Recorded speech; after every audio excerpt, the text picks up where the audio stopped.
এদের মধ্যে ১ নম্বর হল ইরান। যদি আমরা আরব থেকে পূর্ব দিকে যাই তাহলে ইরান। একদিক থেকে এটি পুরো মুসলিম বিশ্বের উপর শ্রেষ্ঠত্ব অর্জন করেছে। তাদের ধর্মীয় বিশ্বাস, তাদের ফিকা নিয়ে আমাদের যে মতপার্থক্য আছে তা তার জায়গায় আছে, আপনারা জানেন। এ বিষয়ে আমার ব্যাপারে কারো কোনো সন্দেহ থাকতে পারে না। আমার সাথে যে পরিমাণ শত্রুতা রাখা হয়, যেভাবে আমার মাথা দাবি করা হতো, পাকিস্তানে মাত্র দুজনই এমন লোক ছিল যাদের মাথা চাওয়া হয়েছিল। একজন করাচির শাহ বালিগুদ্দিন সাহেব এবং আরেকজন আমি। তো এই হওয়ালে তাদের সাথে মতপার্থক্য তার জায়গায় আছে, কিন্তু এই বাস্তবতা স্বীকার না করে উপায় নেই। পুরো মুসলিম বিশ্বে এটি একমাত্র মুসলিম দেশ যা অন্ততপক্ষে তাদের শরীয়ত ও বিশ্বাস অনুযায়ী একটি ধর্মীয় বিপ্লব ঘটিয়েছে। আর পুরো মুসলিম বিশ্বে ধর্মীয় পর্যায়ে, অর্থাৎ সরকারি পর্যায়ে, ফান্ডামেন্টালিস্ট বা মৌলবাদী শুধু একটিই দেশ, অথবা দ্বিতীয়টি হল সুদান। কিন্তু তার গুরুত্ব এজন্য নেই যে সেটি কোনো গণবিপ্লবের মাধ্যমে তৈরি হয়নি, বরং সেটি একটি সামরিক বিপ্লবের মাধ্যমে রূপ নিয়েছে। আল্লাহ করুন এতে যেন স্থিরতা আসে, এর থেকে যেন কোনো নিশ্চিত ফলাফল বেরিয়ে আসে। ভালো খবরও আসছে। কিন্তু আমি বিশ্বের যে দৃষ্টিকোণ বা পার্সপেক্টিভ রয়েছে সেই হাওয়ালায় বলছি যে এই দিক থেকে ইরান তাদের টার্গেট নাম্বার 1 একটি বিশেষ দিক থেকে। টার্গেট নাম্বার 1 অন্য একটি দিক থেকে সেটা আমি পরে বলবো।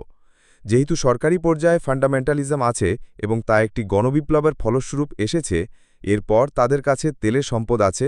এর বিরুদ্ধে অর্থনৈতিক নিষেধাজ্ঞা, ইকোনমিক স্যাংশনস আরোপ করা হলেও যদি লিবিয়া দাঁড়াতে পারে তবে তারাও দাঁড়াতে পারবে।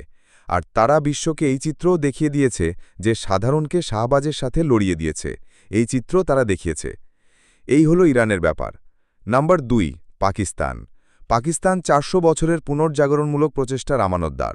পুরো ভারতবর্ষে মুজাদ্দিদে আলফে সানি রাহিমাহুল্লাহ, শাহ ওয়ালিউল্লাহ দেহলভি রাহিমাহুল্লাহ, সৈয়দ আহমদ ব্রেলভি রাহিমাহুল্লাহ এবং তার জিহাদ, এরপর এই ২০ শতকে বা চতুর্দশ শতকে হিজরিতে আল্লামা ইকবালের মতো চিন্তাবিদ, মৌলানা মওদুদির মতো লেখক, মৌলানা ইলিয়াসের মতো প্রচারক, শাইখুল হিন্দের মতো স্বাধীনতার মুজাহিদ, পুরো মুসলিম বিশ্বে এদের কোনো সমান্তরাল বা প্যারালাল নেই। এটি ৪০০ বছরের ইতিহাস, এর আমানত এবং এর ফলশ্রুতি এখানকার মধ্যবিত্ত শ্রেণীর মধ্যে ফান্ডামেন্টালিজমের একটি কেন্দ্রবিন্দু রয়েছে। যদিও সরকারি পর্যায়ে আজ পর্যন্ত কোনো অগ্রগতি হয়নি, বরং এখন তো পশ্চাদপসরণ হচ্ছে, এখন পিছু উঠছে। এটি আমাদের রাজনৈতিক নেতাদের এবং দলগুলোর ভুল, এবং নির্বাচনকেই একমাত্র ময়দান বানিয়ে তার মধ্যে নিজেদের সমস্ত সময়, সামর্থ্য ও শক্তি নষ্ট করে দেওয়া। এর থেকেই এই আওয়াজ আসছে যে সেই দিক থেকে তো এটি পশ্চাদপসরণের দিকে, কোনো অগ্রগতির দিকে নয়।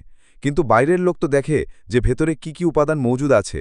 যদি মধ্যবিত্ত শ্রেণীর মধ্যে সেই ফান্ডামেন্টালিজমের বারুদ মজুদ থাকে, তবে যে কোনো সময় এর মধ্যে কোনো বিস্ফোরণ ঘটতে পারে।